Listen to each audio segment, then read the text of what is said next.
I mix what I like, what I like, what I like, what I like.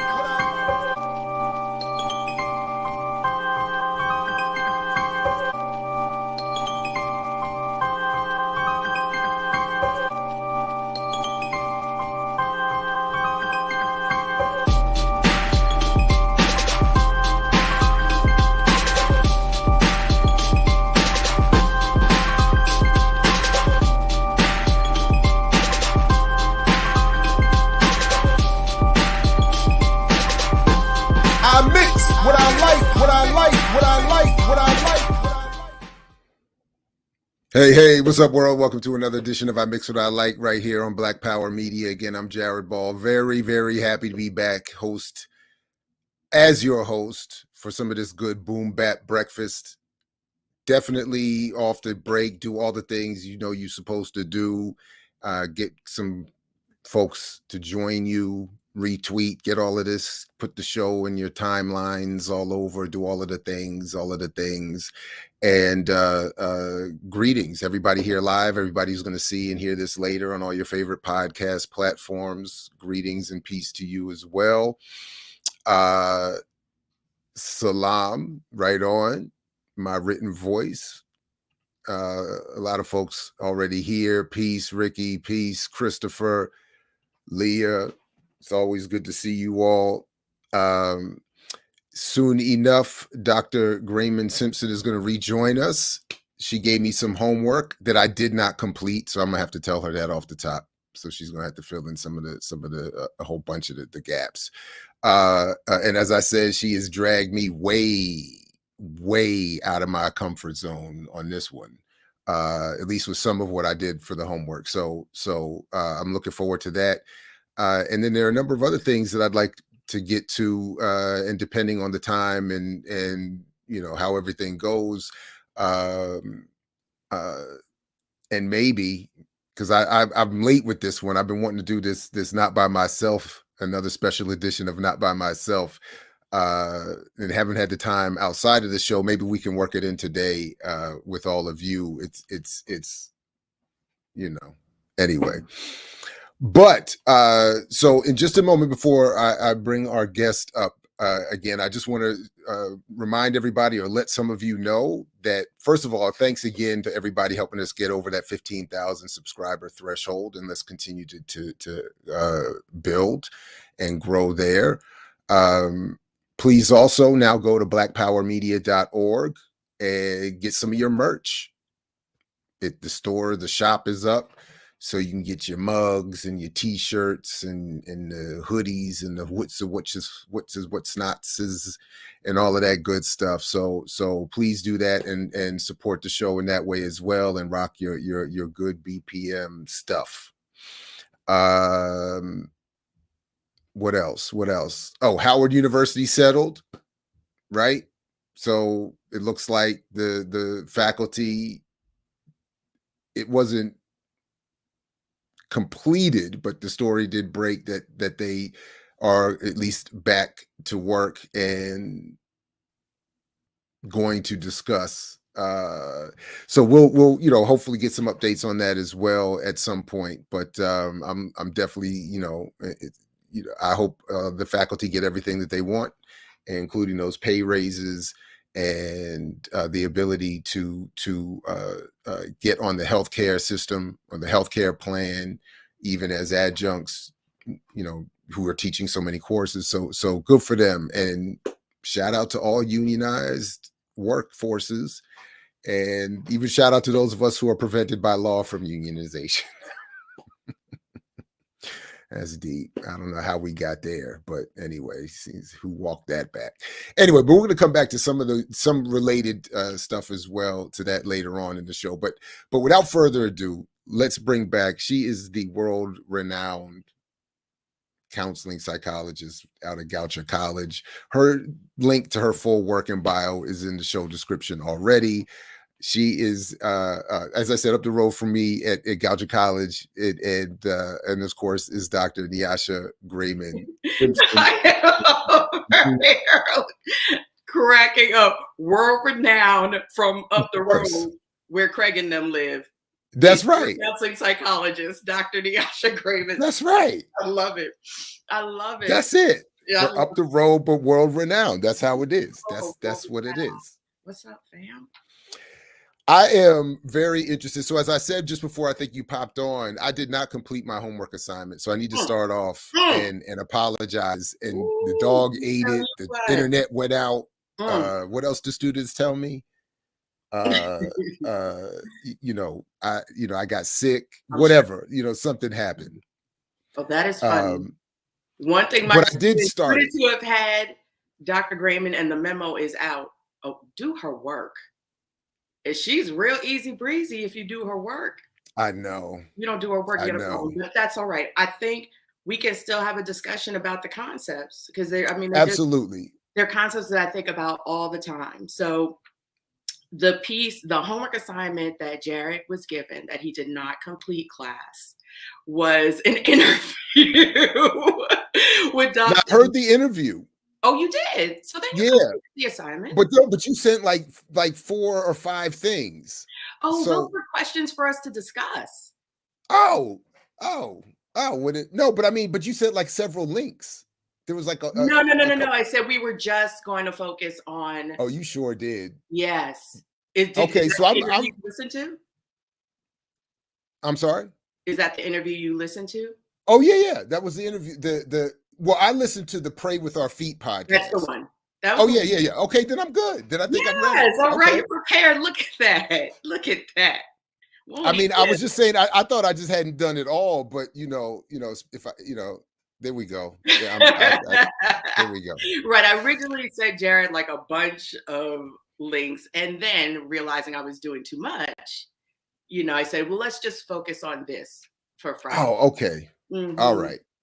So now, so I'll let you go. But I also said before you got here, as I told you privately, I said you got me way outside of my comfort zone with that. I don't think I really do. I think you just think.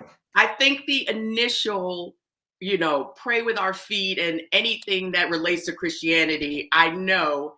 I am religion averse. I have to admit that. I was like, oh my what goodness. Am I listening to? But that's not really the no. Subject, right? That's no. Clearly. Yeah. So that's all. So yeah. So lay out for us what we were doing and what you would like, where you want us to go, and just so we're clear, it was Praying with Our Feet podcast, Faith and Activism, with Imelda de Cotal Tao and Trudy Leocadio. I don't think I said any of those names properly or well enough. And the episode in particular was Talking Wellness, Radical Love, and Social Justice with Dr. Maricela Gomez from March 20th, 2020. And I'll make sure that the link to that is in the show description soon enough as well. But yes, sorry. I would really love to hear the audience's thoughts on, some of the things that we're discussing. And they interviewed Maricela Gomez, who is an East Baltimore resident, PhD in public health activist, longtime activist, and also a contemplative. And so I guess my big question, or the big thing that I wanted to discuss with Jared and the group, is the place of contemplative practice in struggles for liberation, distinctions and points of overlap between liberation struggles, revolution, rebellions, organizing, movement, activism. Before I was a sentient and speaking being, I was spirit, and I was spirit energy. And so I always try to come back to that in the actions that I take in my own life, in my daily walk. And I think of myself as being responsible for actualizing my potential as a spirit energy, facilitating that actualization within my family, within my larger group of people group as I define them, the people and the land and the cosmos. But my first responsibility, I do feel, is to myself, because I do feel that is the wellspring from which it all flows. And that may differ from other people's interpretation. And so I wanted to have a conversation with you about your thoughts around the importance of self-healing work, contemplative work on the individual level as part of effective executions of liberation struggle, rebellious struggle, organizing movement. I mean, I have a lot of thoughts, so I'm trying to think. Yeah, they're not well put together. I feel that I know the assignment. The assignment is to actualize and facilitate the actualization of those things. And I also feel that I've been given free will, and there are many paths to the effective completion of that assignment. And that's what I'm constantly trying to figure out: what is the best path? And I just want to, yeah, hear your thoughts and just hear the thoughts of the audience around the importance of that. I will definitely I'll give my immediate response, and then I'll definitely jump back into the chat to look for other people's comments and questions. So folks, please do, you know, as you do already, you know, throw them out there. I honestly, all I've been able to think about all week, in response to that podcast is just to, it really has made me reflect more on my own personal resistance to everything immaterial. So I mean, it's obvious about the way I was raised and the frame and all of that, but I really have always struggled with this. I have walked out of meetings in the past where I felt this was the focus. I have moved away in my activism work from groups that had, again, issues of wellness or spirit or anything immaterial. Where that became a focus for that group, I lost interest. And I'm not saying this to say that this is right. I'm just saying that this is where I am. And I struggle with this. Like I have always struggled with this and continue to. So this is really all I've been thinking about all week. Because all I want to say is, my immediate response is, I want to hear some of those isms. I want to hear the socialism, the communism, the Pan-Africanism, the internationalism, the anti-colonialism in the conversation. And when I don't hear discussion of change and revolution with that focus, I get uncomfortable. And again, kind of the way I feel about my own writing, where I think my writing suffers because I have not read enough poetry and nonfiction. Like I've always said, like when you read Fanon, you can tell he read Césaire and read, you know, and that they both read and wrote poetry. When I write, some of the ideas may be similar, but it doesn't flow like that. And I think that that's it. So I think of that as a parallel to where I am in activism, that maybe this is, or have always been, you know, maybe that is something I haven't been open enough to. But so anyway, that's just where I've been thinking. Like I just struggle with it. I am, as I said, I am, I mean, I was raised kind of, you know, and I admit it, like it's not just, with all due respect to those of all faiths, I have a real like hostility towards these organized religions. And I don't, and it becomes a barrier in some social and political and etc. work, familial, etc. So anyway, so that's what you just had me in that space all week. That's good. Basically. That's good. I'm glad you were in that space. I'm glad,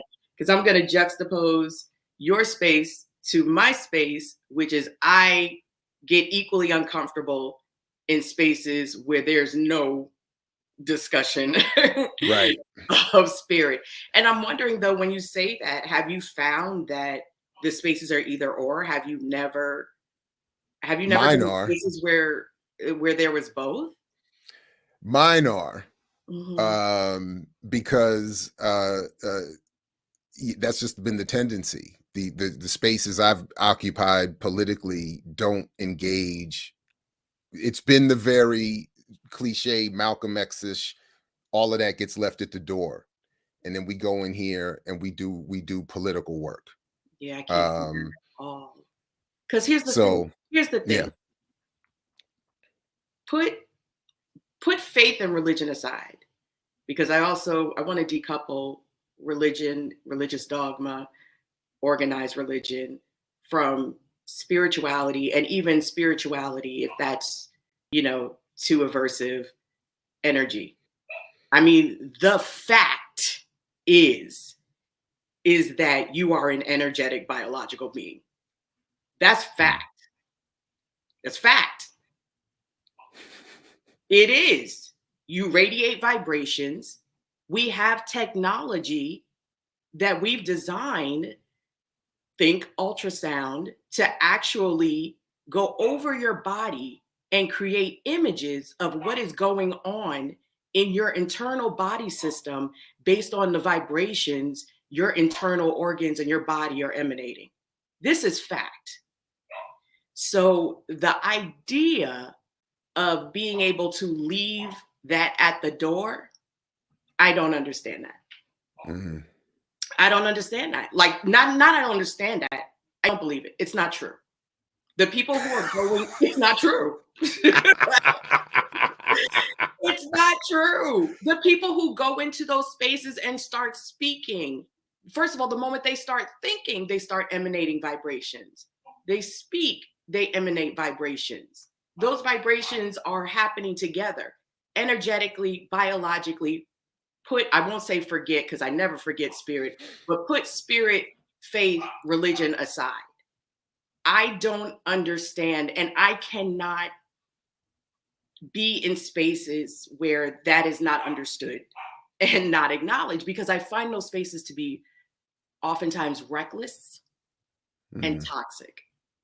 And I don't see how we as a collective get anywhere near visioning freedom, our visions of freedom and liberation and transformation in toxic spaces with each other. Now, I'm not talking about, there's a piece of the podcast where Maricela Gomez talks about interacting with the whites. And I was like, well, I'm not even interested in that. I don't care about that at all. And she goes into like this kind of like reckless kumbaya kindness thing. I was like, oh, I'm not here for that at all.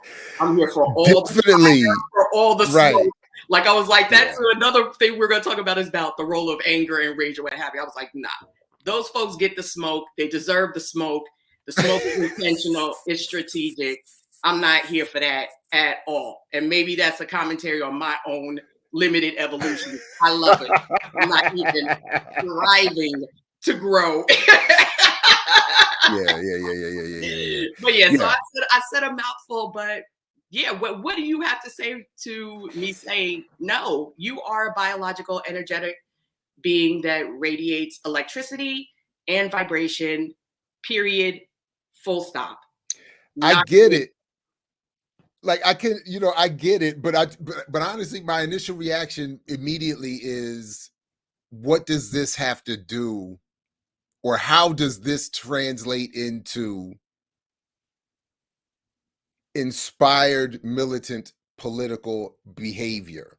So that would, and because that is all, like, a lot of people have written about this and talked about this in different ways. I know, I think of a Lenin essay that I've never fully understood, but always have interpreted in a certain way. But I think it's What Is to Be Done. But is the idea that everybody comes into struggle for different reasons and through different sort of doors and pathways, and that can at times lead to paralysis if those different reasons take over. So in other words, I tend to feel like, or my reaction to what you were just even saying there is, and has always been, a version of, I don't care about all of that. I don't care anymore about why I've gotten into the struggle. I don't care why you've gotten into it. We're here now. We need to, in a political, euphemistic way, start swinging. Okay. So how does my understanding of my, energy radiation and chakras and et cetera and so forth, all of that, how does that translate into that? Because now I always get that, like, there's a difference between the principle and the practice. So I know that there are a lot of people in all camps that claim whatever and are still shady. So, but my emphasis and bias suggests that people who approach with this energy discussion don't get into the swinging side of on the material side of what actually has to happen here. I don't, and then lastly, that is also part of my problem, that I feel like when people focus on the immaterial, the underlying, even sometimes unspoken or even unconscious thought is that I'm not so much worried about here because there's something after and beyond that we're going to get to. So I I'm like, well, so I always feel like this is an inhibitor Mhm. to the struggle that I want to have and see here. So And those I are, think it yeah, has to be this and yeah, sure. I too do not care why you've gotten into struggle. I'm not talking about your why or your motivation. Hmm. I'm Hmm. talking about the development of a contemplative practice before you enter into a space with me for us to Hmm. struggle together so that we Hmm. are on one accord around the assignment. And so we can keep a focus, an intention, and a clarity. And I don't see how that happens without some kind of contemplative practice before you enter into spaces. I don't Hmm. see it. What you described to me is reactionary, is that sometimes we enter into spaces and we have a mission and we have a vision. I'm very task oriented. So that's another thing. I mean, I think we're on one accord with that. Not surprising. We're both Libras. We do not play. Oh, that's right. That's Yes, right. I'm very task oriented. I don't like people playing on my phone and I don't like people wasting my time. Okay. So I'm very task oriented, but again, for me, I you tend to I got resist that you see, stuff I got a too, good but I night's did. sleep last night, But right? no, I, no, somebody, I think I oh, owe wait, somebody hold an on a second. apology. Hold on a No, second, go ahead. Jared. Yeah, I think yeah, I go got ahead. to let my dog out. Oh, okay, okay, okay. Hold Go ahead, go ahead, go ahead, go ahead. on, I'll. let me pause myself real quick. No, that's cool. It's cool. It's cool. Go ahead. But I think what I was going to say is I think I owe somebody an apology. I usually don't pay that Libra stuff that much attention, but you know, I did kind of snap at somebody who I felt like was having me repeat myself unnecessarily and wasn't paying attention and like was having us go over stuff that we didn't need to keep going over. I was like, my man, like we did this already. I feel like we covered this. It's time to kind of move on. Uh yeah, I'm guilty of that too. Yeah, exactly. I don't like people playing on my phone. Yeah, yeah. Um like I'm big on I'm a big fan that we can now text and text in advance or instead of calls. Mhm. You know, I used to hate even as a kid the call that was um I don't know. It seemed unnecessary, and we have to have a whole bunch of a conversation now when we could have just whoop whoop whoop whoop whoop whoop whoop whoop, whoop. I totally Anyway. agree. I totally agree. I totally agree. And in my experience, again, oh, I realize I still have the Dr. Nyasha slash Dr. Amin up there. Oh yeah, right.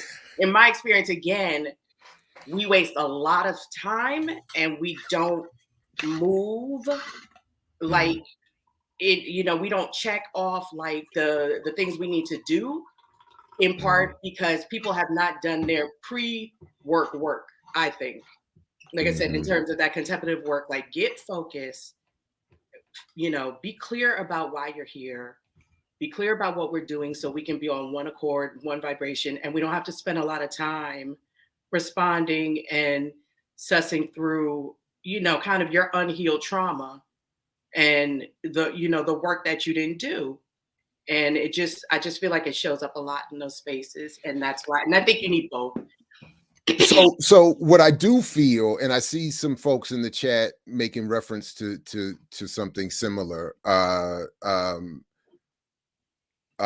Like when Leah is talking about warrior shrines, Mm, our brother Dr. Bolden over the years has impacted me in this on this point in a number of different ways because he has been in terms of people in our sort of circles has been more than most insistent on reminding of the traditional African cultural practices in support of war and Mhm. anti-colonial war in particular. Mhm. That, in other words, that yes, Ma'at, the feminine deity Mhm.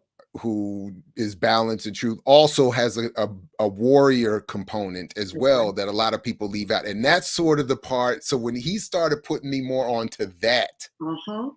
that's where I was like, now I can, now you, that's the way, like the liberation theology. I have read some Mhm. James Cone and stuff like that. And that's certain. And I have been to some churches and mosques where the word is delivered in such a way that I'm like, you are definitely trying to recruit me.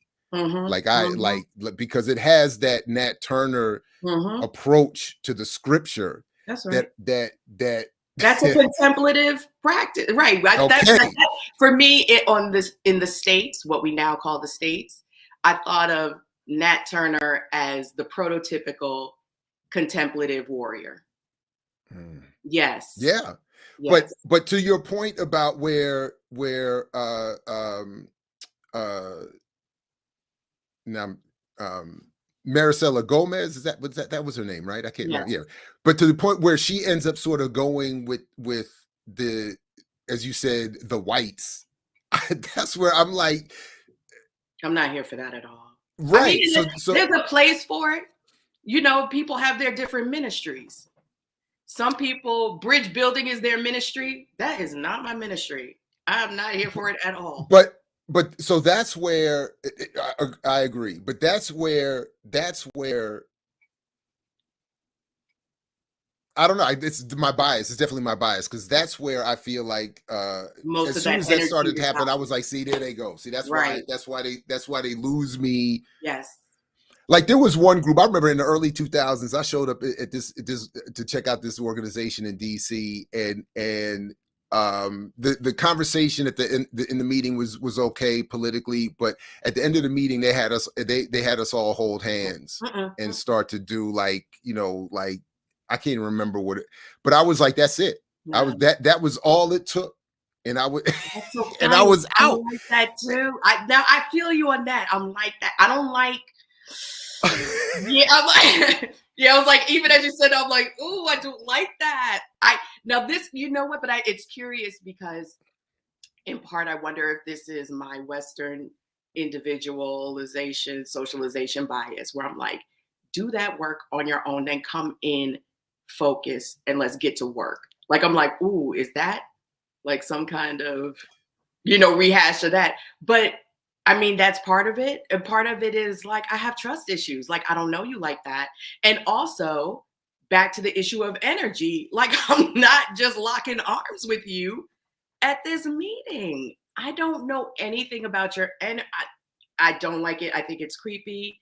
And then it feels like it's a gateway to a cult. I just, Yeah, it's just yeah, no, I agree with you. I now, when agree. we've been in meetings, like when I've been in Malcolm X grassroots meetings and other meetings where you end and they say like, let's circle up and we're gonna, read off the philosophy and the tenets and we're gonna, get our free to lands in and all that. I like that. I'm good with that. I don't mind like some sort of, I don't know. It was something about the hand holding and the wishy washiness of that I was just that, so I'm not, so in other words, I'm not fully opposed to some kind of, almost like a sports kind of let's huddle up type, and But then, I mean, but it needs to be maybe without the physical contact and maybe in a different right. political Without the context. physical I touch. don't know. That's But then I think they need to be bookends. So Mm, if they're having that at like having it just at the end, that wouldn't work for me. I think, okay, I either see.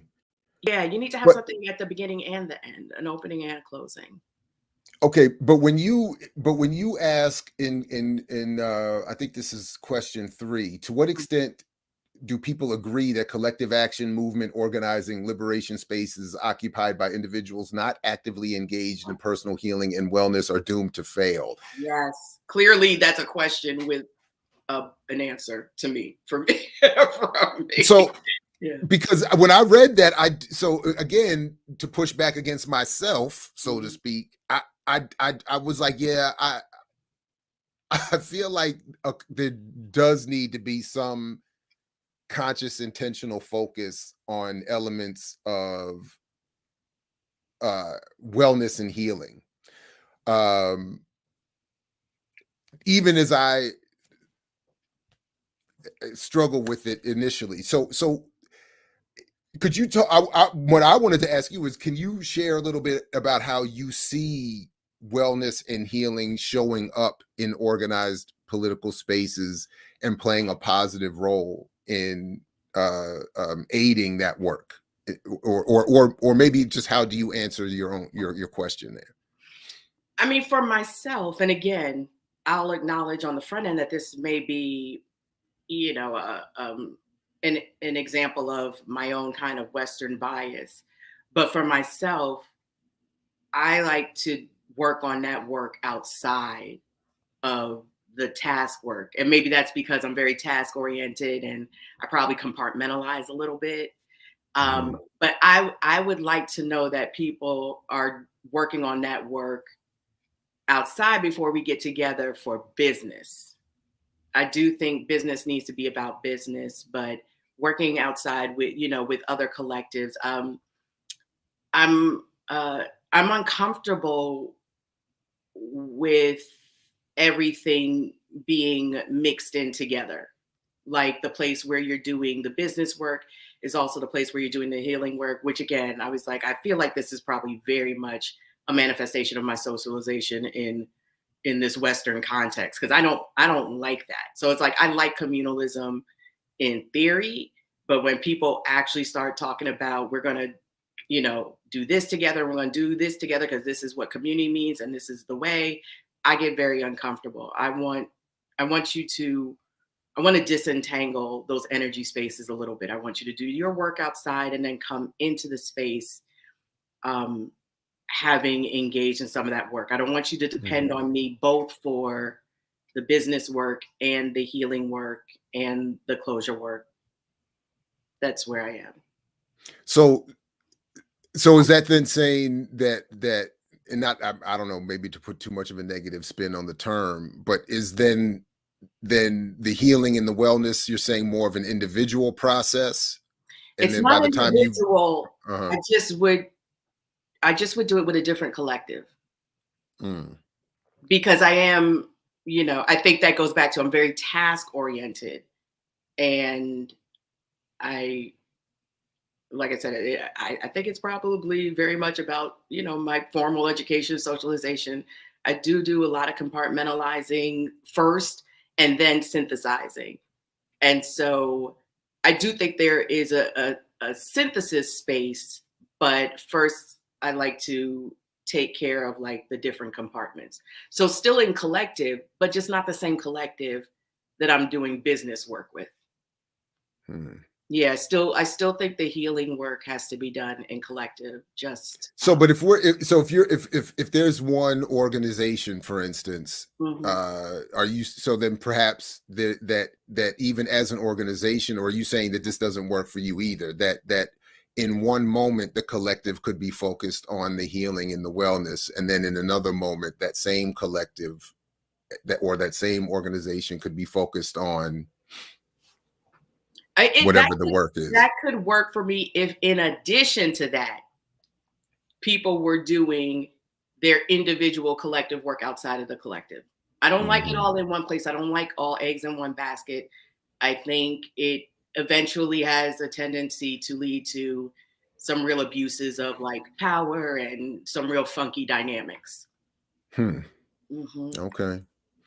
All right. Well, we could double back to any of this, and then I'll definitely, if the folks, if I missed your question or something, a particular comment, please share it. But I do have to ask you about number four, because that really your question four really spoke to me. And by the way, if you're cool with it, I'll share these questions in Yeah, the yeah, show yeah, yeah, notes. absolutely. You know, so people can, because This I was feel like I we don't even covered. remember what was for about anger and rage. Oh, I'm Of about to read course it. it I'm about was, to read because it. we Don't you worry like about that. anger and rage. We like go ahead. Because you ask, what is the role of anger and rage in Yes. effective activism, movement building, organizing, liberation struggle?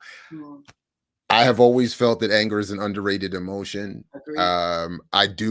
I've said, I've said here before, not in a negative or shady hustler or fraudulent way, but this sort of public work is a performance of Mhm. sorts, Mhm. in the sense that I don't want to come out here and engage with all the anger that I feel and think is justified.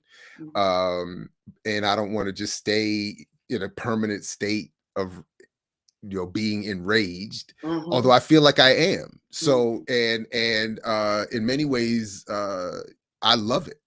Yes. And I think it's necessary given what's going on around here. Yes. But there's a lot of public encouragement. So I'm very interested in your thoughts on this, that we Yes. not be angry, Yes. that it's self-destructive, Yes. uh and inappropriate. So what do you Yes. think? Yeah, so this is an ongoing wrestling that I deal with daily. As I said, I have a lot of fire energy. So my goal in terms of like my spiritual work and talking about doing that healing work outside before I go into a collective space is working on bringing some cooling water to that hot fire that I spit like Mm. Dylon all the time.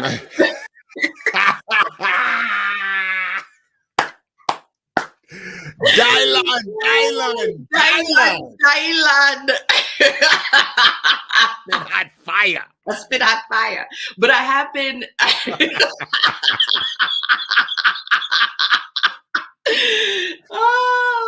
but I That's have great. been yeah, that's like an ongoing personal work for me and figuring out what's the right amount of anger before I tip over into rage, which you know even some people, I'm reading this book like Holy Rage or something, even some people would Mm, argue rage is very appropriate as well, but I do stereotypically tend to think of rage as kind of out of control mm, anger, and I think mm. anger, like you said, is an underutilized and underappreciated emotion, and the goal is that to channel it. But I mean, anger is our body's way of telling us that some violation has been committed.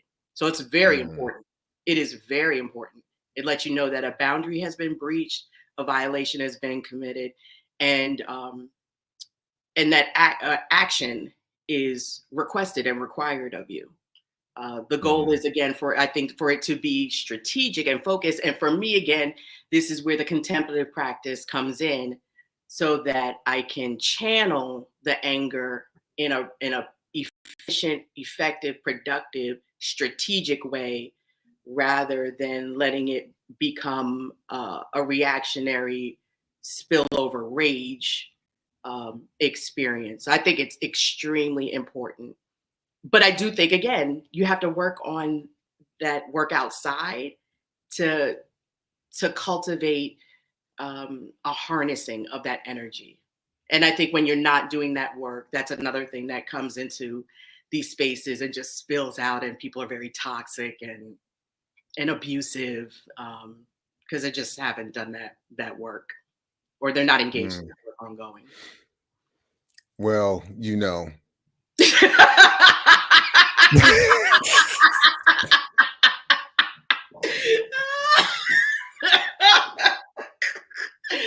Oh my goodness. Anyway, Ah. no, I hear you. I hear you. And make the rage eloquent. Okay. Yes. And it doesn't Um, actually, yes, it can be eloquent. It can also be cutting. It doesn't always have to be eloquent. But my goal for myself is to make it strategic, precise, intentional, decisive. mm, Mhm. mm, okay. Um, Anger is just as valid an emotion as any other natural mortal emotion. However, we Mhm. must be aware of its presence to avoid being consumed. All emotions can be focused to effective effort. Right on. Right on. Completely agree. Yes, yes, that's it right there. All right. Your last question here is: what, if anything, do we know about the history and role of contemplative or contemplative practice in effective collective activism, movement building, organizing, liberation struggles? Let's say with that Um, tradition, I think you talked about that in terms of okay. Mark Bolden talking about, and someone in the chat mentioned about warrior shrines, that is a part of our tradition. And so Mm. like I said, I'm concerned when I don't see it in our efforts, because it is part of our tradition. You're not seeing enough contemplative practice in the Mhm. activism. So what does that look like? How, or yeah, what does that look like even? Um, and is this rage or anger for white people, asks Anthony D.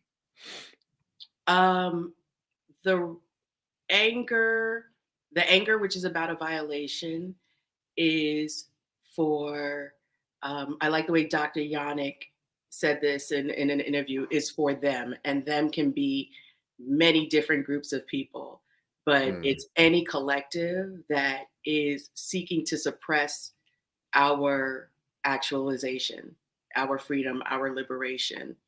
And so anytime I feel like there's action or attempts or intention to suppress that, to violate that, the anger is for them.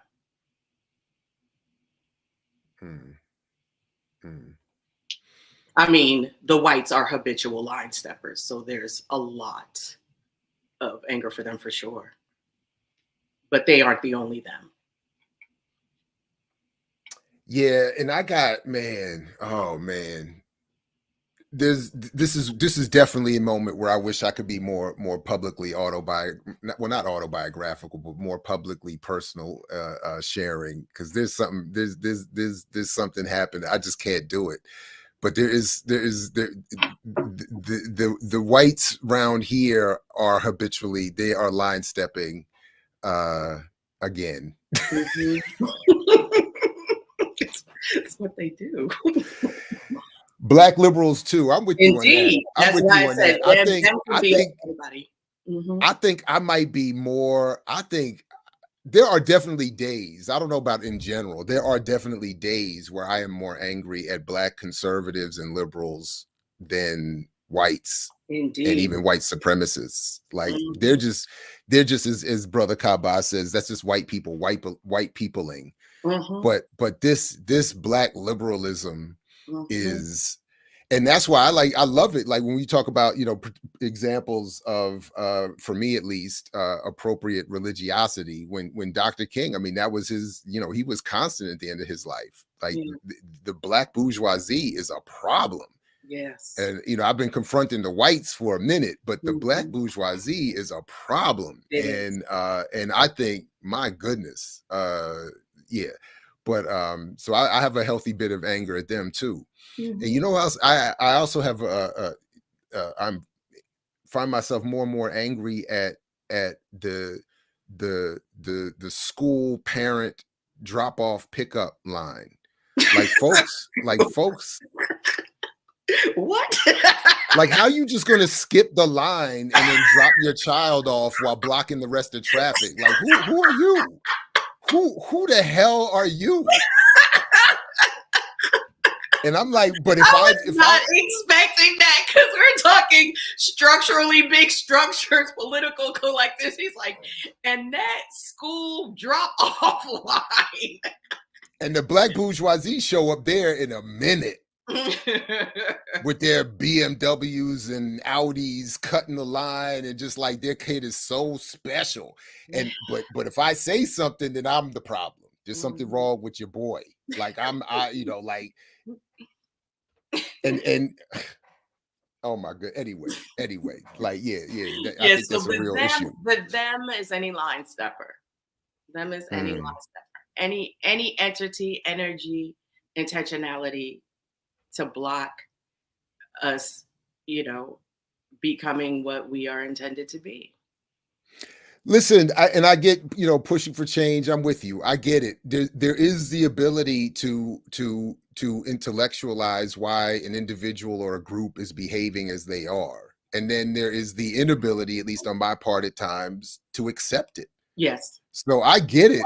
We're Yes. all brainwashed to a certain Yes. extent. I mean, you Yes. could Yes. argue that Yes. white people have been brainwashed into their Yes. Of behavior. course. They are Of course. raised Of to course. believe that they Hmm. are doing the right Hmm. thing. but I don't think that I don't give Right. a Boundaries. Right. This is where my proclivity and, my love of damn. boundaries and compartmentalizing comes into play, because I'm like, no, that boundary is for everybody. That boundary is for every line stepper. I will not accept it. I will not. And pushing for change. This is why I think if your car isn't already a hoopty, you should have a hoopty specifically for the kid drop off, because I feel like you want to cut the line in your BMW, or maybe you get scraped up against my Datsun.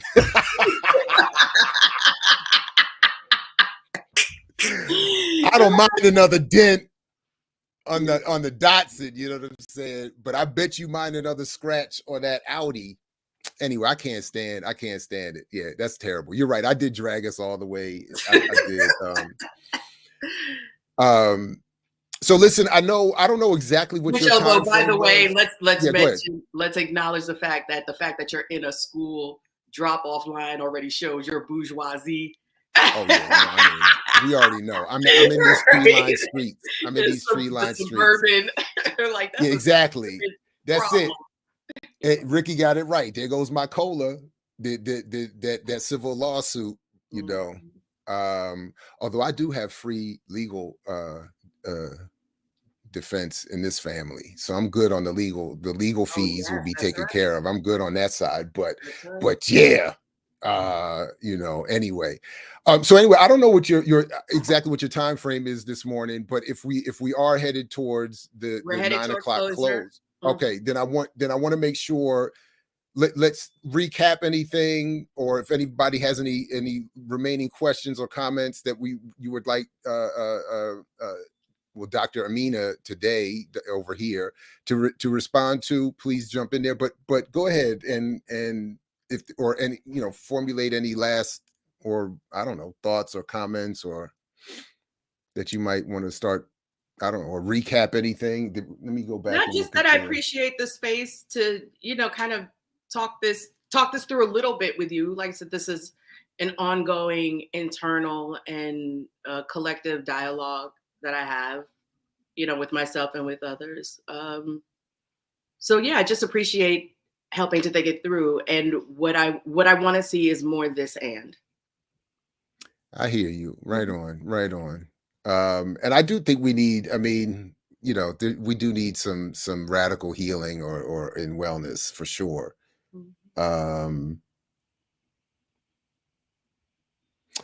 Did we address this first question properly though? Collective activism, collective movement, collective organizing, collective liberation struggle. What are the points of overlap?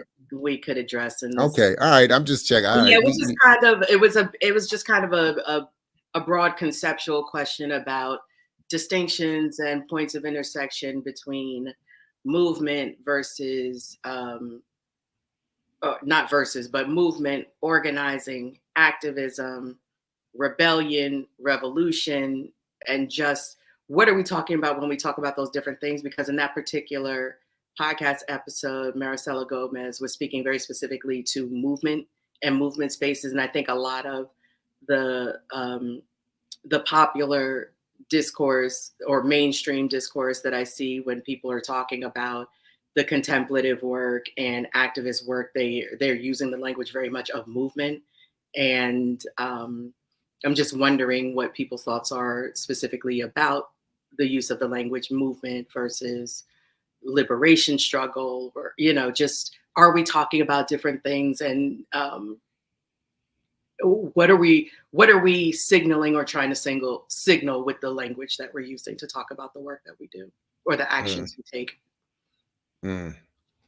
So yeah, bigger. I mean, we're out of time, but yeah. Well, no, that's cool. I mean, and obviously you're welcome back as often as you're available. So I appreciate you, and please do send, more homework, that we can get to at some point. It was a stretch, but as you said, stretch. You told me to stretch, like stretch. It was a stretch. Yoga your brain. Yeah, I like the little chakra image for this discussion today. Yeah, I was just grabbing images. I was like, let me That just look see like what happens wellness. when it, All wellness images must include rocks. So you right. did very well there. You That's got to right. include That's some right. rocks. That's But how you most go. importantly, die line, die line, die line, die Because we line. spit hot fire. Hot fire. Anyway, thank you All for right. spitting hot fire this morning, Dr. Nyasha Thanks, Grayman-Simpson, whose Sam. link is in the show notes. We will catch you next time. We're going to take a quick break and come right back. So don't go anywhere. Thank you again. Peace, everybody. Peace, y'all. I mix what I like, what I like, what I like, what I like, what I like.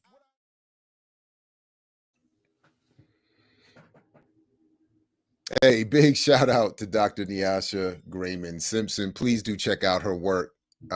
Link in the show notes, and follow up with her. I really enjoyed that, and I did enjoy the stretch. Yeah. Thank you, Franny. It was a stretch, but I need it. We all need it, literally and figuratively. So, but let's get to a couple of other things this morning. So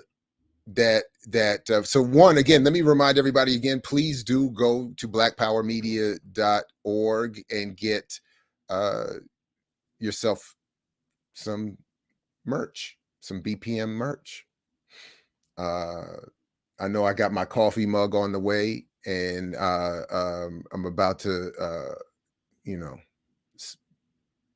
spend some money. I'm about to spend some of that cola on some shirts and whatnot. Summertime's coming up. Get some new stuff. You know what I'm saying? Yeah. All right. Why did I write? Oh, okay. So I wrote Killer Mike here and I couldn't remember why. Just quickly, and I don't know what there's something, I don't know when it's coming, but there are two journalists who are co-authoring a book, one black, one white, both women, both out of Yale and Wall Street Journal backgrounds, now doing a book together, I think, about wealth and equality and the black dollar, and I think I shared that they were asking about my own family, and the divide after that post-war moment that many economists point to, that became the real change materially in the experience between black people and Jews, that after the Second World War, that Jews had access to government benefits, VA, etc. Black people did not, even veterans, etc. And and because my Jewish uncle and black father both were in World War II, there was this attempt to put some data to what was even the story of my, just the story at least in my home, that my father did not get what my uncle got. And but there was another aspect of that they also went back to last year. It seems like it was much longer ago, but it was just last year when Killer Mike and I had our public and private exchange over black banking and activism and et cetera and so forth. So it was interesting to be reminded of that, because these two journalists, that is, have gone back, like they were pulling up the tweets and going through and asking me and going through and trying to put the timeline of our, because at one point last year he went on Instagram and put my book up next to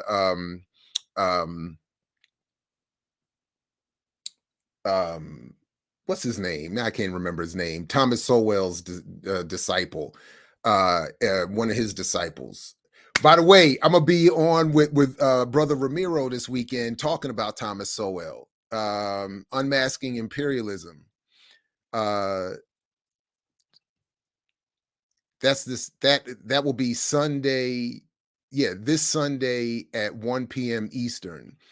On his Unmasking Imperialism channel. So we're gonna be talking about Thomas Sowell, and which is one of the Not By Myself, which is borrowed from Ramiro, that I wanted to do anyway. So this is perfect that he wants to do this too. So I'm looking forward to that. But but anyway, so Killer Mike holds up he puts up the pictures on Instagram and says he's reading both books and how it's important to it's not Solo. What's the guy's name? You all know his name. It's probably in the chat already. I'll check in a second. Um uh and then he says, and I had said to him something like, I appreciate you reading the book, but like I was trying to remember exactly what I said, but it's something like one of them, like you got to pick one. They both can't be right. Like Amiri Baraka said, and we're gonna come back to him in a second, at least a little bit. Both a slave and a slave master can't be right. So so they remind me, that is, these two journalists reminded me of this exchange, and then the Twitter exchange that happened later that year in response to what he had already started with No Name, and him making some statement about, I can't even remember what exactly the tweet was, but that brought us into conversation. And where we had that private phone call where he said he wanted me to mentor him. But part of the discussion was that is with the two journalists in that I was reminded of, was that part of my criticism of Killer Mike, and why I just saw him on another platform the other day, and why when he showed up on our platform in the chat during Kalaji's interview with Rock, Wise Intelligence and Wise Intelligent and Brother Jay, and I added him. I was like, "What's up, Mike?"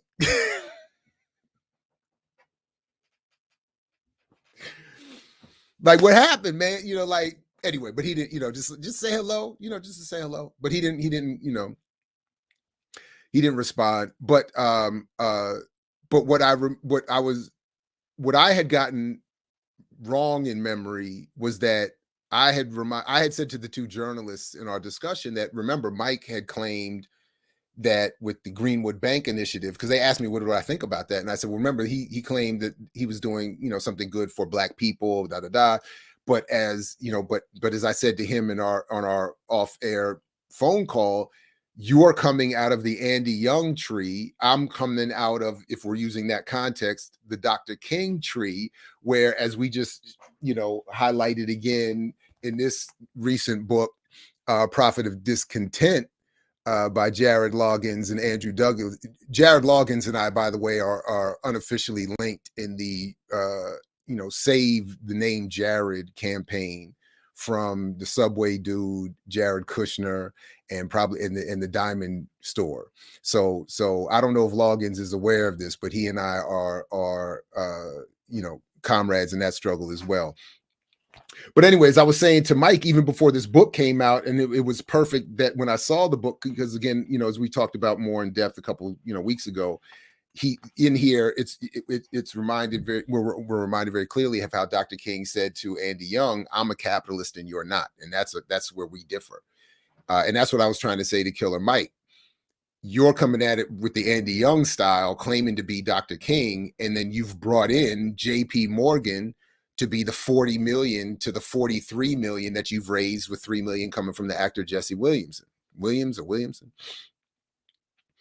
The two journalists that I'm talking to are talking about, that reminded me of all this, were and which I think is actually an important point. They reminded me that it wasn't just J.P. Morgan. The 40 million was comprised by a group including J.P. Morgan, but also Citigroup, Bank of America, and one other that now slips my mind. But in other words, it's even worse than I thought.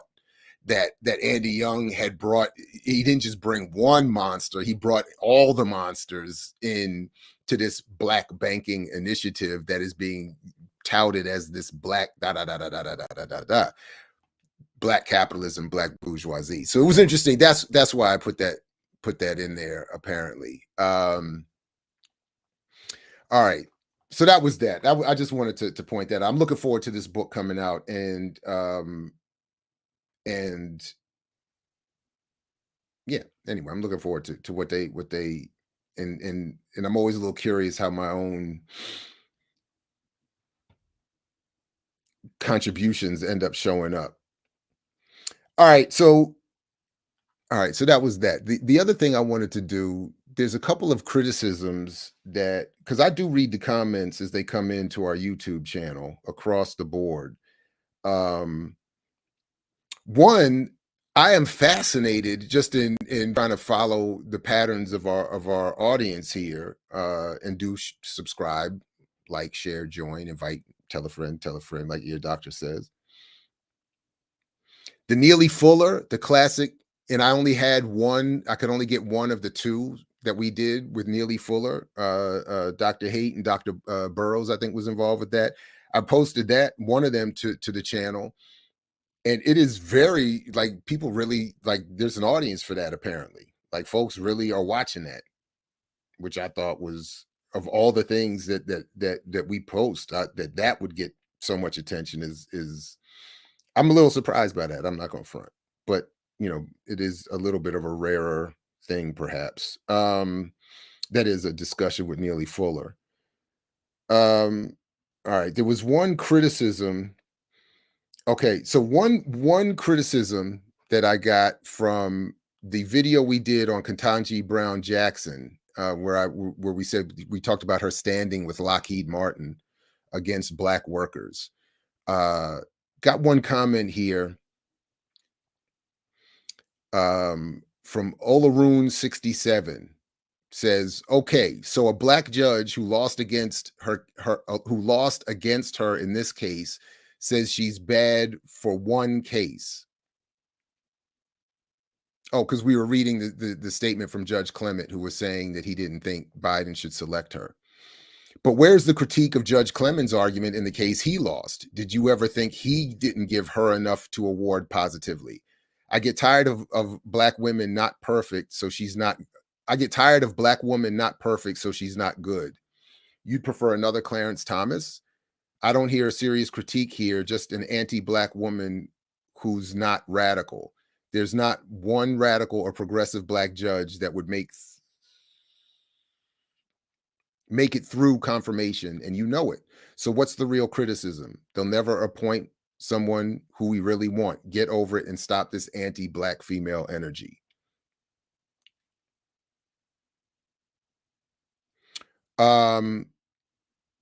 This is a sacrificial take. I see. No, this is a critique of that comment. Okay. I just wanted to say, I don't think it's anti-Black woman to be critical of a Black woman. I just wanted to, that was it. That was my only response to that. That was it. And I think, I guess I could add that I think we did lay out in the two videos we did talking about Judge Jackson Brown, or Brown Jackson, that it was, we were critical of her politics, and we did consider more than just this one issue, by the way, as well. And it was pointed out that she is Clarence Thomas. So no, that was the point, that we don't want another Clarence Thomas. And that was the concern. So that was it. That was it, from that particular critique, or criticism. I don't think it's anti-Black woman to be critical of a Black woman, particularly in the context that we were critical, or I was critical of this particular Black woman. So that was it for that one. Now, I did think there's another one.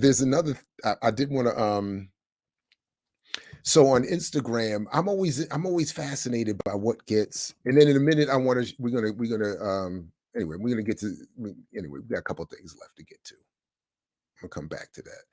But let me pull this up here, because I'm always a little bit fascinated about what people find interesting and what they respond. First, I just want to highlight this that I posted on Instagram, because I have to admit it was, oh man, that's not what I meant to do. Hold on. Why is it doing that? Okay. There we go.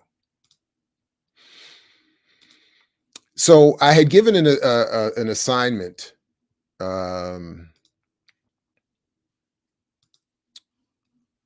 Make sure, yeah. And in fact, the assignment that I had given in one of my classes this semester was for students to watch the discussion between Najamu Baraka and Dhoruba bin Wahad, hosted by Kalanji, on one of his riot starters, about Ukraine and Russia, since that was obviously in the news and a lot of it being discussed. And this was, and I invite comments and responses as part of the assignment, and this is one of them that I got. And I honestly, I don't mean this in as a way to shame a student. I'm not, I don't, you know, I, I find no humor in this particular response, and it's more of why. And as I said in the comment, keep telling me it's just entertainment. A lot of the criticism that anyone who was critical of the Black Panther film, for instance, got was that it's just a movie. It's going to lead to more pride. It's going to lead, just like they said of the Judas Factor, and like they said of years ago of Malcolm X, and all of these pop cultural symbolic references to Black radicalism.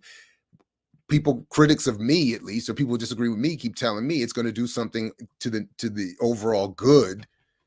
Uh, and I don't think so. And in fact, in the worst case, this is what happens: that someone thinks that the Black Panther and was only a Marvel Comics character and not an actual political party that produced revolutionaries and the potential for revolution. So it's not just entertainment, and it does have that kind of impact. I do think that is part, and this idea that it's going to lead, that references to something is going to lead automatically to some shift in the radicalness of a community, and the culture of a community is I, I think the exact opposite is the impact of these commercial presentations. And that's why, again, I believe in the Vernon philosophy of Black media avoidance.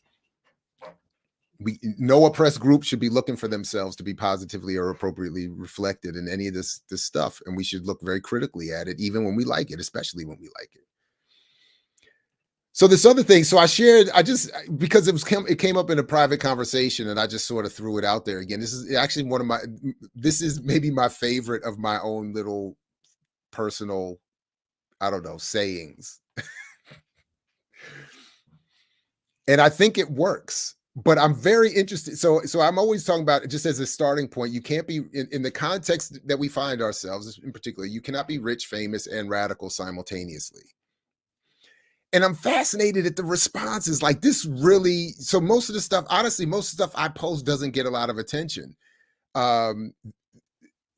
This not only got, relative to me, more attention than I usually get, but the responses are fascinating.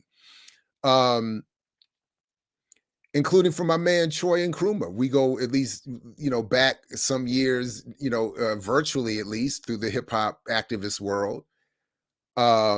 And the response that I think his response, like this is apparently a triggering statement.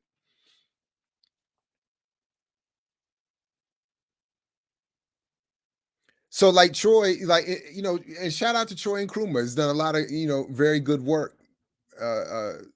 He's no dummy either. But I just don't get somebody, like, why I don't like why like what is this? I don't get the response here. But keep in mind, all those descriptions are relative. For instance, most people who define themselves as radicals are at best progressive, in my opinion, or relative to how I define radical.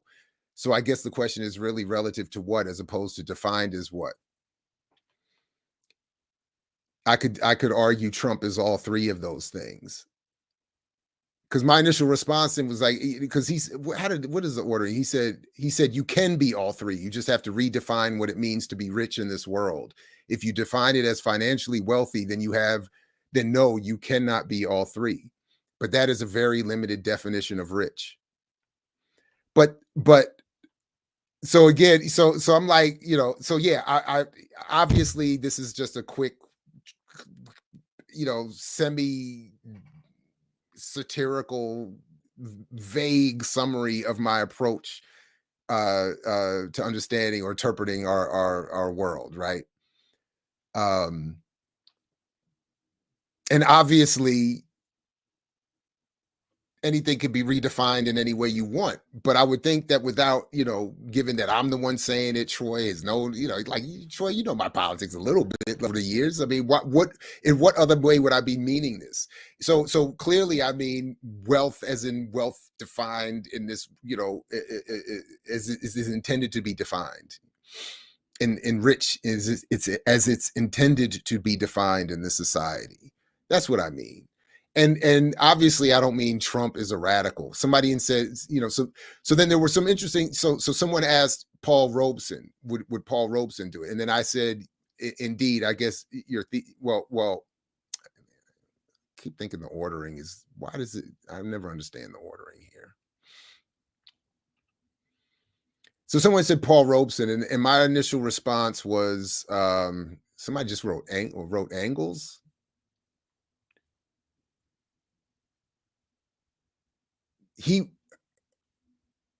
Would he qualify as he was certainly rich, he was certainly radical. Would he have qualified as famous? Certainly in his lifetime. I don't know if he would qualify as famous in his lifetime, maybe more infamous. And again, when I'm thinking fame, obviously, I mean, maybe it's not obvious, but again, I don't, it's just a quick summary thing. I think fame, I'm thinking, celebrity. That's what I'm thinking, not infamy. But I can't find, for some reason, where's my response to this? Because my initial response to Paul Robeson was that, oh yeah, here it is, that he died broke and largely forgotten outside of political circles after suffering MK Ultra and pre-COINTELPRO. Sean Big Hutch asks, what is MK Ultra? So Mr. H History jumped in with, was a CIA program that studied and developed LSD and other hallucinogens for the purpose of brainwashing, truth serums, and psychological torture, silence, of dissidents. And we have the, what I got, I'm probably gonna put it up on the channel. Yeah, I should probably do that. But the audios that I mix with ilike.org, when Paul Robeson Jr. Talks about what happened to his father, it's pretty devastating. So my point is, Robeson was not sustainable, and people like Bob Marley were not sustainable as rich, famous, and radical. The Angles question is interesting. I hadn't seen that one. You're both right. I don't know how that could be possible. Yeah, trying to get out. Oh, Kanye, right? No, Kanye is not radical. As I would define radical, So anyway, I just thought that was interesting. Some of the responses were interesting, particularly from my man Troy. I don't understand the need to try to push to get, I mean, I think it's pretty clear, but I don't know, I appreciate the reference to Robeson. Definitely shout out to Robeson, but that's sort of my point. He couldn't survive there. Kanye, no. I thought there were a couple others that names that were dropped. Maybe it was on Twitter. Anyway, so yeah, that was it for that one. Okay, so speaking as I was just a minute ago about Andy Young, I went back. So I went back, and because so I heard, I can't remember where. What got me thinking about it was somewhere a reference was made to Amiri Baraka. So I started thinking again, wow, I have these great interviews with Tom Porter, should repost them. Tom Porter, my godfather, is also old friend of my father, obviously, but also was a very close friend, maybe the closest friend, particularly in the last few years, of Amiri Baraka. And did shows. In fact, we have a recording. I got to talk to Porter about this. I have a recording of it may be Baraka's last show in DC that he did at oh my God, I've completely blanked. What's the jazz spot on U Street, folks? What's the jazz spot? The classic jazz spot on U Street. Good God, this is terrible. Anyway, but I think I have the last recording, the recording of the last show that Baraka and his whole crew did there. Had a whole big jazz performance. He got up and did his thing, and all put together by Porter. And I kept the recording for him because and we I got to ask him what he wants to do with this. But I went to look for oh, that's funny. That's funny. Yeah. Bohemian Cavern. See, I told you. That's right. You are Alexa. The chat room is Alexa. Thank you very much. And Bohemian Caverns, thank you, Renegade Pharaoh. And the joint, of course, the joint was amazing, and the recording's really good too. So we should. But I went to go look for these videos, and because they were done when I was working with the Real News Network in 2015, they are no longer available. So the Real News Network has, again, I continue to call them out. They continue to just be the shadiest of the those who claim to be the alternative. Why would you take it down? I had a great classic interview with Don Rojas about his comrade Maurice Bishop. Man, I had a couple of joints in there that are like, of course, they censored the joint with Daruba, and that caused a huge fight between me and them when they took down the piece and censored the piece with Daruba because he was being critical of Amy Goodman and Angela Davis as being the spokespeople for Assata Shakur. And I'll never forget what he said. Don't say she's innocent. That takes away the agency of what she was there, what she was doing. She was a member of the BLA. She knew what she was there to do. I was like, damn. But Daruba was like, he was like, I trained her. She was a better shot than me, he said. But because when you say, his argument was, when you say she's innocent, you delegitimize why she and others were there that day, what they were doing, what they were consciously participating in. And my only argument at the time was, how could you censor Daruba? You don't have to like it or agree, but just say he's wrong. But censoring it, I was like, nah, man. Nah, B. Abdul, nah, B. Anyway, so I went to look for these really good discussions with Porter about Barack. And I just reached out to him. We're gonna have to just do another one and have him back on to just do it again, because that was infuriating to not be able to find them. But what I did find was this clip from what was actually a series that I had done a couple years ago, which was my favorite. Actually, is my favorite sort of YouTube thing, which was Academics and Cars. And yeah, it was just a ripoff of what everybody else was doing in other contexts. But I'm like, if Jerry Seinfeld can drive around with comedians, and whoever else can drive around with whoever else, and LeBron and them can drive around, he and KD could drive around and do. Why can't we do that with Black radical academics? So we did one with Mr. Porter, and I just want to share a little bit of it. Encourage folks to please check out the entire series.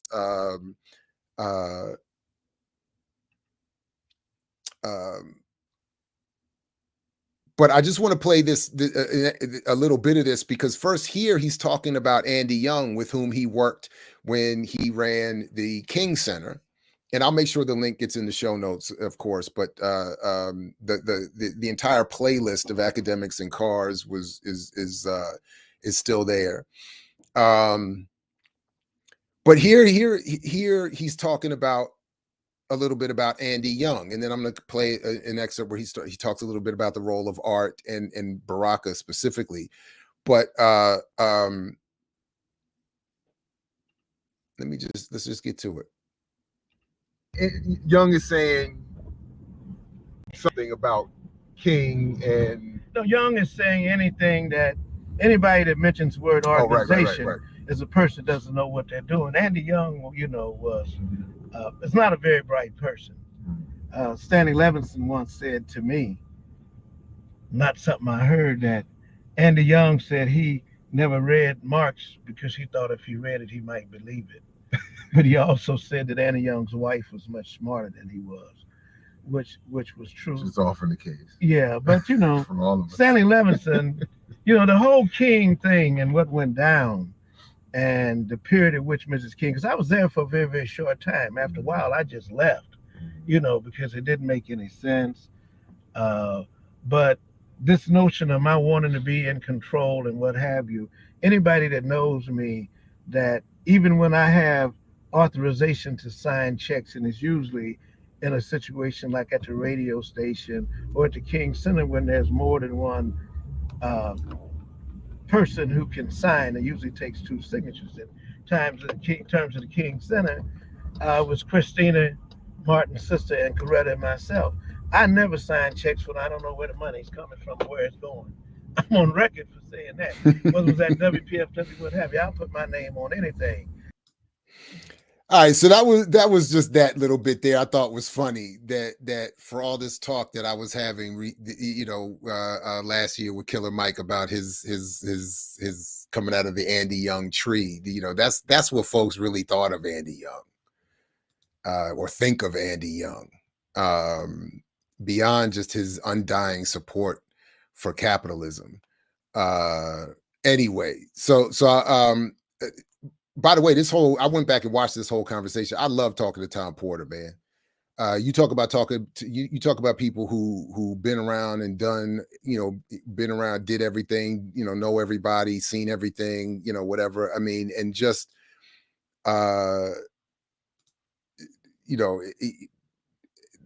among the funniest, I joke because he's similar stature and build. I'm like, he's Cedric the Entertainer. I used to have a better line than this, but anyway, he's a radical Cedric the Entertainer. He's a Cedric the Entertainer if Cedric had been reading Du Bois, Marx, Nkrumah, and listening to John Coltrane. All right, anyway, so speaking of which, I did want to play a couple more excerpts, just short excerpts of where he's talking about the role of art and in struggle, and Amiri Baraka in particular. And art, and I guess I would ask, because you mentioned him already, Amiri Baraka. What do you say to people when this question of politics and art come up? What is the responsibility of the artist, or what is the responsibility of art, or is there? Well, Paul Robeson said that the artist must stand. The artist is not separate. As a matter of fact, the artist has a responsibility. As Cabral said, that culture is not only a product of history, but it gives history direction. And so if it's like we used to say about education. Education should equip you to deal with your environment. If your environment is bad, it should equip you to change that. If it doesn't do either of those, you don't need it. It's worthless.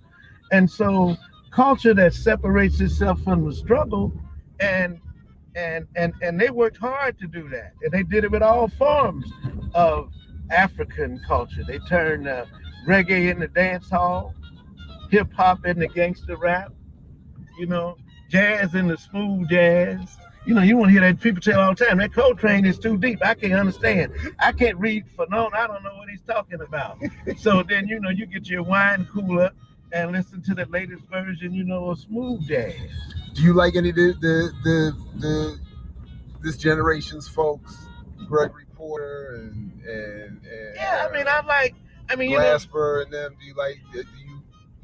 Yeah, I've never seen Gregory Porter. I've listened to his music, but I've seen Robert Glasper, and I think they're wrestling with the same thing that everybody in that generation is wrestling with. They're the product of a lot of different cultural projections coming together. Hip hop, rap, and what have you. And so, they're trying to find themselves. Some of their stuff is just moving ahead a little bit to the Baraka point. They never gave Amiri Baraka. They never, man. I've been sitting in the Bohemian caverns where Baraka ain't saying nothing about anybody, but he's doing his stuff, and some guy stands up and say, "I'm a Jew and I don't like what you're doing," and he ain't saying nothing about Jews. I had a guy, a Jewish guy, once we were in the airport and we were talking about Amiri Baraka.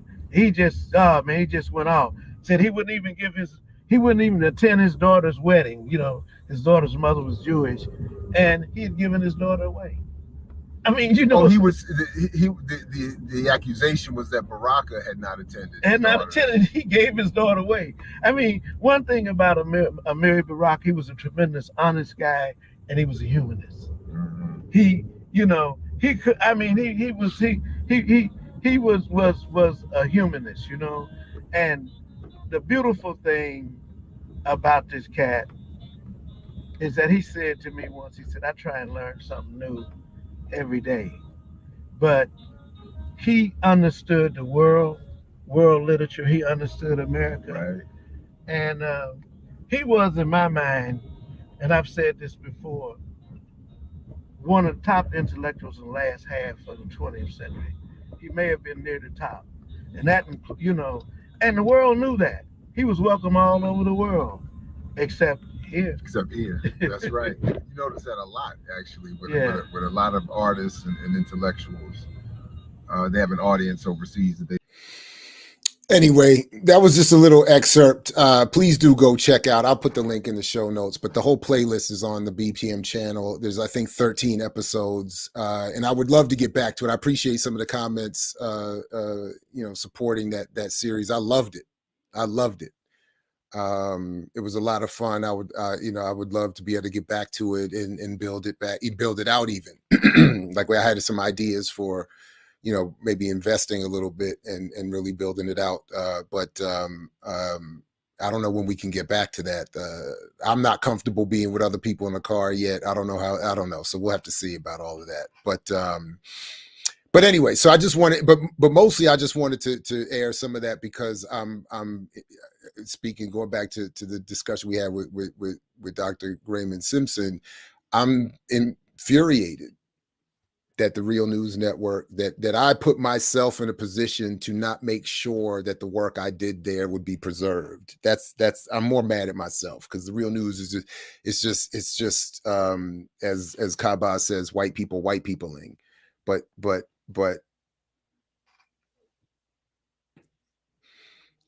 I mean, why would you make it unavailable? You don't have to like it, but it's still content that existed, that was produced as part of your channel that can't hurt the channel, but they maybe think it does. I don't know, but that's infuriating to me, and it's my fault. So, academics on Zoom. Now that's interesting. That's interesting. Because having to drive, I mean, I liked driving, but having to drive and be, I would almost rather, I don't mind being driven. I hate driving, but I would almost rather others being in control or in charge of the documenting, because having to drive and make sure everything is set with the sound and the audio and all of that is a little bit complicated.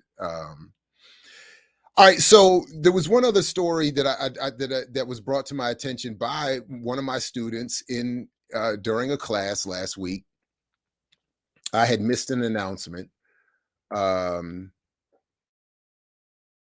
a student one of my students had said, I've heard, we've talked a little bit about your criticism of cryptocurrency.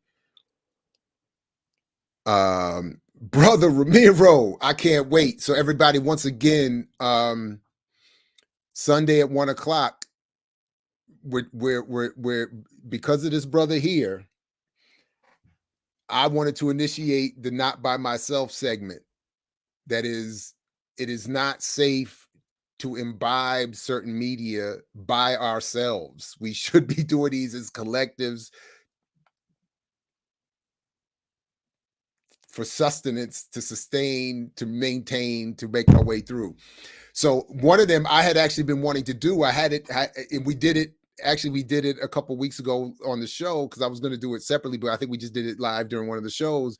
We did one on Thomas Sowell, and I actually, because his people have been producing so much of him lately, I wanted to come back and do more. but I can't watch it I literally, I'm not even playing. I really cannot stand sitting there by myself. It's painful to listen to some of the nonsense. So when Brother Ramiro was like, let's do this, collectively together on his show, I was like, hell yeah. So I'm all in. So Sunday at 1:00, please make your way over to Unmasking Imperialism.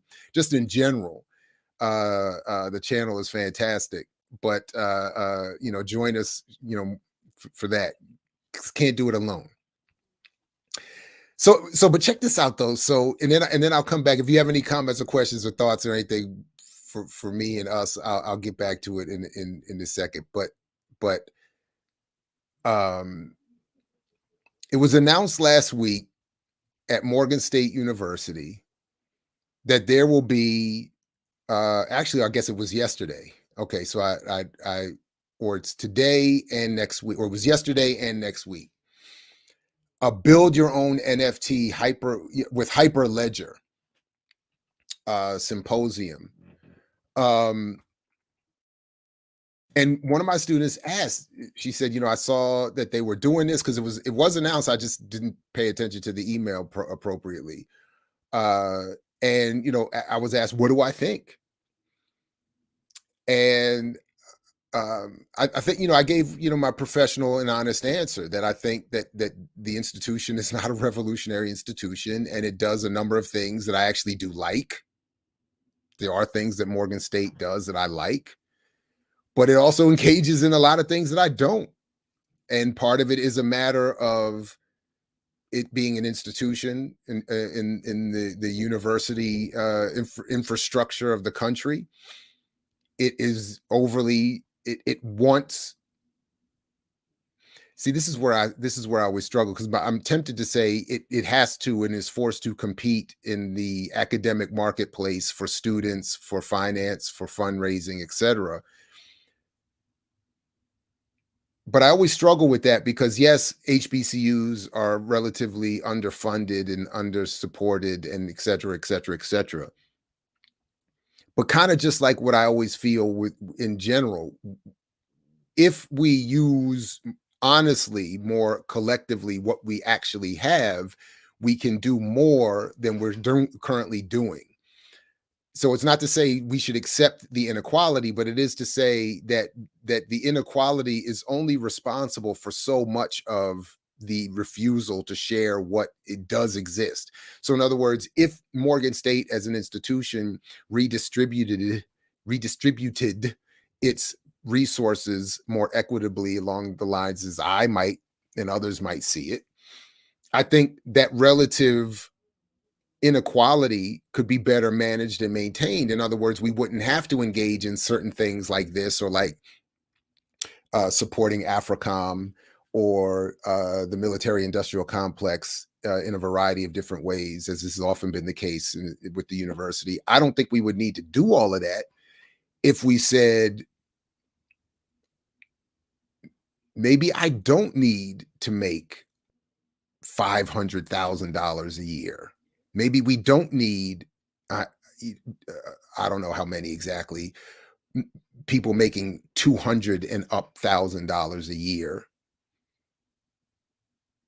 Maybe if we raised the average salary, made everything more equitable, and redistributed more beyond the symbolism, the resources we have, we could do a lot more in terms of producing strong, competent students, maybe even some radicals, but the goal is to constantly expand and to keep up with and to be as big as, and it puts and it creates that so yes, people, and it's often, as is the case elsewhere, unspoken, the reverberating encouraged impact, the behavior of admin, the behavior of faculty.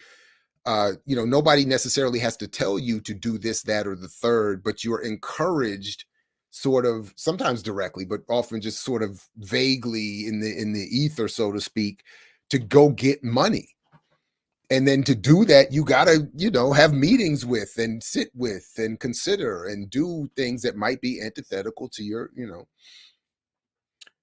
Now, I'm not saying that this is antithetical to the mission of the university. I'm just saying just in general. So anyway, so as I said to the student, I think that this is what happened. So I don't think that this is particularly helpful. But then there is an entire business school at the university that encourages the teaching of business and entrepreneurialism and Black capitalism that I don't agree with in terms of its collective positive impact. But there it is. So now, the flip side of this, in addition to this, is that when you look at what, you know, I just these base sort of wait a minute, is it doing that again now where it's not going to share it? Stop playing. Okay. Like, who is the Hyperledger Foundation? You know, is an open source community focused on developing the suite of stable frameworks, tools, and libraries for enterprise grade blockchain deployments. So that's again, I love the language. Enterprise grade blockchain deployments. So in other words, as I read it, at least, they are a foundation that in part is taking money because they're promising to be, as leaders in blockchain and new technology and now NFTs, they're promising to teach and prepare those with whom they engage in contract work to take off on the new space. So, and what is of course interesting and what is of course attracting to funding and finance and support, enterprise grade, that is business development.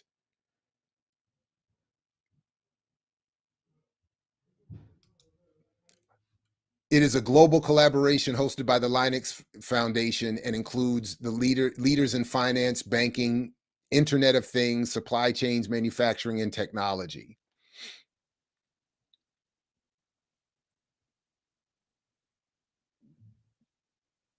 So their goals are to create blockchain and distributed ledger frameworks or blockchain to support business transactions.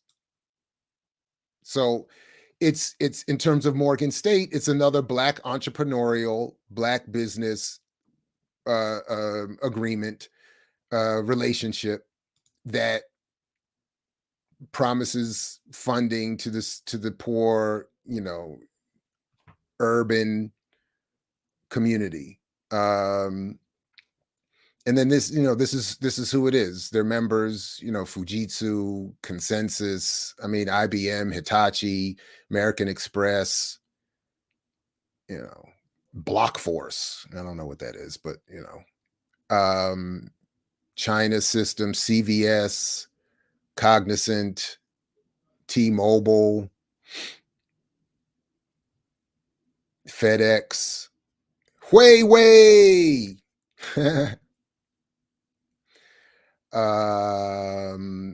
Yeah, I mean, so it's just like, this is so that's what I was saying. Like, it's just it's more business relationships with the poor Black community, Black university rather, Visa, Verizon. I mean, this is, wow, it's a lot of folks involved.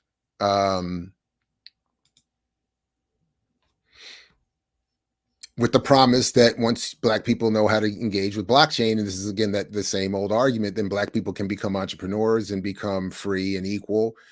And then I did look previously at this, and it's just a lot of IBM folks, Walmart Global Tech in India is the leadership. Yeah, more IBM, a lot of IBM folks. So that was my point. That was my response. Simply put to the student, this is a business relationship that is going to encourage Black entrepreneurialism. It's not anything new, particularly, and it, you know, or revelatory in that regard. And it's going to encourage more engagement in NFTs, which of course means more purchase and support of cryptocurrency, like Ethereum in particular, which is just going to raise the value of the coins already purchased and owned by the wealthiest in the world. And what is an NFT going to do? It's going to encourage people to spend money to create NFTs by purchasing the ability to create a digital artifact that will be stored on the Ethereum blockchain that requires Ethereum to purchase and sell, and only works if you can convince people with more money than you've put into it to buy it after you've bought it. So how this differs from anything else beyond the technology is still not being made clear. And, you know, and I fear that more Black people are just going to be cajoled into these spaces and lose everything. And worse, honestly, than losing everything materially, they're going to perpetuate the idea that investment in business is the pathway to revolution and the change in the world that we need. And it's, I admit, super frustrating to see that. So, and that's it. That's all I had for today. That was it. It always sounds like a pyramid to me. I mean, I really don't. Yeah, but people have. There's a lot of money flowing in to convince people that it is something more than that. You know.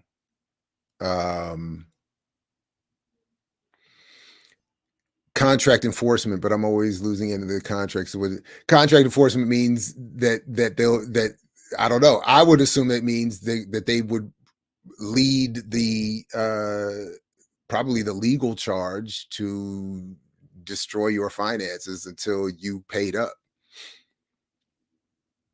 Or, well, contract enforcement probably means smart contract enforcement in this thing. So that probably means that they can help determine that one end of the contract was complete and verifiable, and therefore the other person could then safely engage in completing their end of the deal. That's probably what they mean, that they control the technology or have the technological capability to pursue and verify that if you engage in a smart contract with someone else, that they've done what they're supposed to do and now you're safe to do what you're supposed to do. And which is the only way that the contract is supposed to be doable. Yeah, way.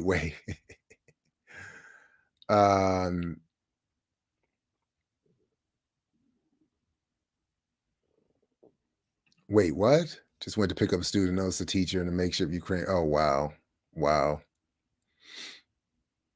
That's where we are. Put up the blue and yellow.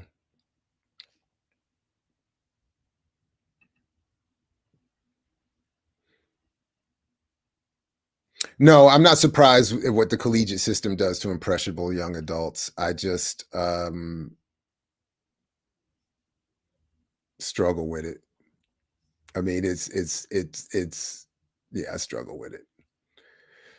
So anyway, good people, listen, please do check the merch on the channel, on the blackpowermedia.org, support the channel. Please do like, share, and subscribe to this show, and you know, of course, to the channel and all the other shows. We got, I think Jackie Lukeman's going to be back tonight.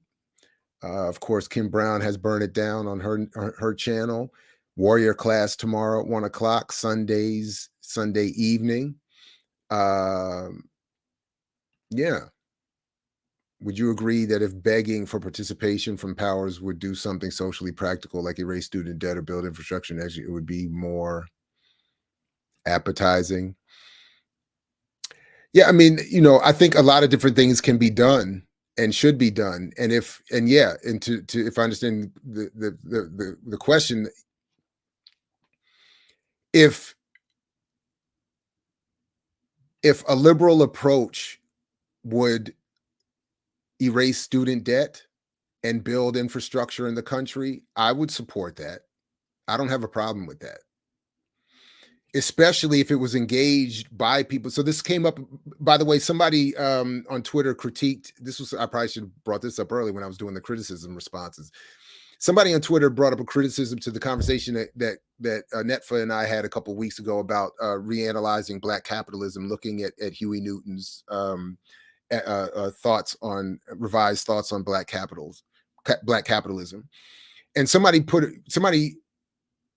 were they responding to me or was I responding to them? It might be that I was responding to them because I saw this, but they posted a picture of one of Huey's, you know, pages,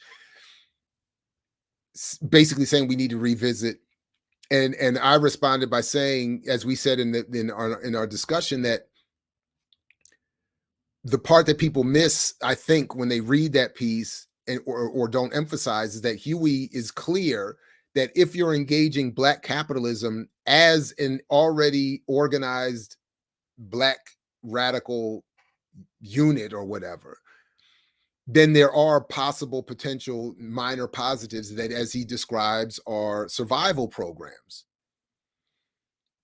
That's one thing. So I think if groups of organized radicals engaged in an individual liberal tactical action that nets some material positive gain for huge amounts of people, I have no problem with that, especially because that group is engaging that liberalized step with this already arrived at conclusion that this is just a survival program and a step. Whereas many people will say that, truly believing that this is as far as they want to go or we need to go. And that's always where I end up wanting to get into the argument.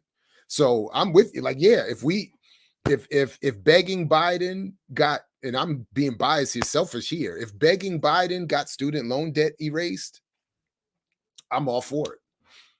I'm all for it. I've already admitted that if had Bernie Sanders got the nomination, which I was not supporting any of that stuff, but had he got the nomination for the Democratic Party, I probably would have voted for him. Just on pushing that contradiction or that point alone, which would have been the first vote for a Democrat since 1992 for me. So I'm with that. But again, a lot of people would have stopped at, well, Bernie is the revolution, or Obama was the revolution, or getting student loan debt erased, even if it was all erased. Like, that is the revolution. No, it's a pretty good step, but that's it. So I hope that answers that point. That's what I'm. So I just think a lot of people engage in soft politics, claiming that they're doing it because this is all we can do right now, but that's really all they want to do. That's what I think. That's what I think. Like when I worked with WPFW, and it's like, you could tell, like, some of you are only here because you can't be on NPR. Some of us are here because this is the only place we would want to be. And then there was even a group of radicals in DC that were mad, that I think were mad at me because I left a much smaller pirate radio station to go to PFW. When at the time that really just had more to do with, one was late at night and one was in the morning. And as we see, I'm much more for the morning. But yeah, but yeah, some of you just wanted to be on NPR.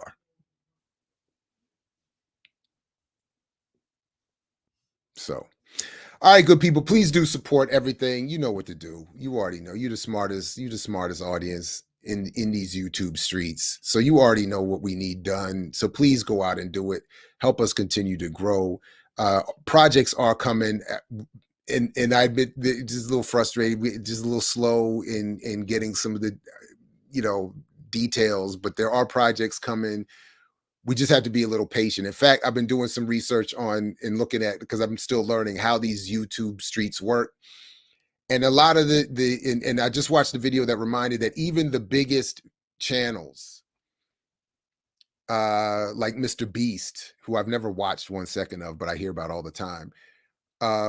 This guy did a video showing how in the first year, I think, of Mr. Beast's existence, there was only like 2,500 to 3,000 subscribers. And then obviously they're now, I think, millions or whatever. I don't know where they are now, but the point is, in just a year in, we've gone up from where this channel sort of started with sort of a 5,000 subscriber base, but that wasn't really activated because I wasn't really, that heavily engaged with the channel, just posting here and there. But since we did BPM, we're up about 10,000 subscribers, and I think that's pretty good. And we just need to be pretty, a little more patient. myself included. But we do encourage more of your continued support and help, and appreciate it. So, all right, that said, please, if I missed anything or didn't get to anything, please continue as you watch this, as folks come and watch this later or hear this later on their favorite podcast outlet. Please put it in the comments. And I'll catch you next time here at I Mix What I Like, back Monday morning. Again, Burn It Down with Kim Brown, Jackie Lukeman Nation, probably some other stuff. Black Myths just dropped something last night that I missed. Something else, Sundiata's Real Talk just dropped last night, and I missed that as well. So there's all kinds of stuff. I'm going to be adding more content today to the channel as well. So make sure the bell is, do all that stuff so you don't miss all this, because a lot more is coming. And as Fred Hampton used to say, to you we say peace only if you're willing to fight for it. Thanks again, everybody. I mix what I like, what I like, what I like, what I like.